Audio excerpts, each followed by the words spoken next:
5 jours après le braquage mortel, la mobilisation ne faiblit pas et les messages de soutien ne manquent pas.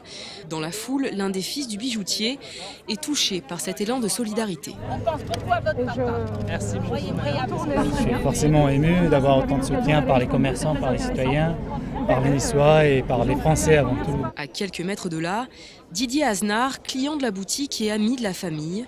Sa présence aujourd'hui était une évidence. Il prend la défense du commerçant. Il avait une toute petite boutique de quartier, il avait investi beaucoup de temps, beaucoup de passion là-dedans. Moi je comprends que sous le stress et l'énervement, il ait commis un geste que je ne cautionne pas. Bon, tuer quelqu'un c'est quelque chose de très difficile pour les deux parties, mais je comprends qu'il en soit arrivé là et je comprends qu'il soit autant soutenu. Et parmi les partisans, 35 associations de commerçants.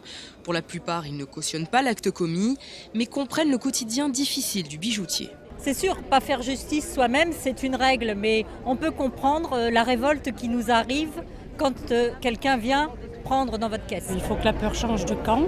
Nous sommes des honnêtes gens, on se lève le matin pour aller travailler et on est là pour soutenir son geste, qui est malheureux, mais qui a été fait sous l'emprise certainement de la colère et du ras-le-bol. C'est très regrettable, évidemment, que dans ce cas présent, il y a eu mort d'homme, ça on peut que le déplorer.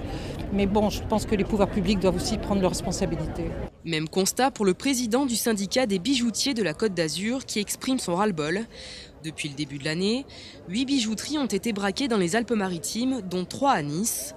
Son but, attirer l'attention des pouvoirs publics pour que ces agressions cessent. Nous allons au travail tous les jours avec la peur au ventre et ça ne peut plus continuer de cette manière-là.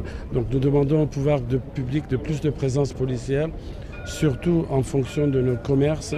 Nous demandons des patrouilles ciblées et nous demandons de l'aide pour les petits bijoutiers qui n'ont pas les moyens de s'équiper de systèmes d'alarme ou de protection. Quant à Stéphane Turc, il a été mis en examen pour homicide volontaire depuis vendredi. Le bijoutier a été assigné à résidence dans un endroit tenu secret et placé sous bracelet électronique. Il encourt jusqu'à 30 ans de réclusion criminelle.